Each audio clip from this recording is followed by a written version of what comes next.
So next I will be discussing my SWOT analysis for the administrative coaching aspect of my internship. So the strengths were gaining that hands-on experience from just consistently being in the office and sort of learning that way. Also learning how to recruit and set up camps and set up travel accommodations were also other major strengths for me, because after this internship, I know that coaching is what I want to pursue for the next few years at least. So having that experience under my belt as a graduate assistant is going to be extremely beneficial as I begin branching out and applying for other positions. So just being able to say that I know how to do that is going to be very helpful. Weaknesses were just time management.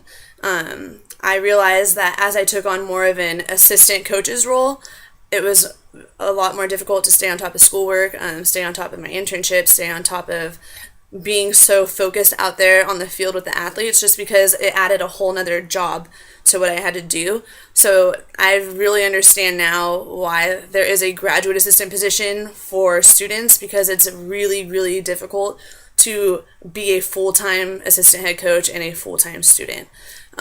Opportunities. The very number one thing would be recruiting. Recruiting was something I was sort of afraid of doing at first, but as I branched out there and did that experience, I really have enjoyed it a lot. So just having that opportunity and being trusted to go out there and search for athletes was something that I really appreciate and something that I've learned a lot from.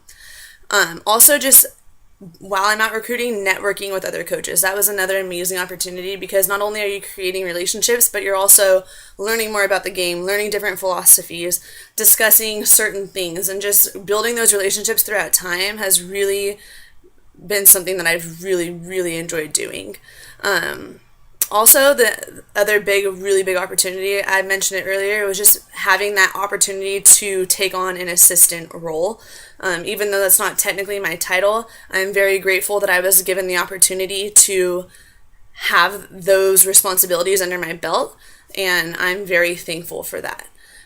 For threats, I sort of mentioned this in the weaknesses a little bit, but it's just I found it very difficult to maintain the same level of intensity with the players out on the field when I was taking on all of the behind-the-scenes roles, such as setting up camps, going out recruiting, emailing athletes, responding to phone calls, sort of doing all those tasks behind the scenes sort of made it more difficult for me to plan out practice plans and things like that. So like I mentioned earlier, I now definitely understand why there's a graduate assistant position instead of just having an assistant jump into a graduate program. So that is my SWOT analysis for my administrative coaching aspect of my internship.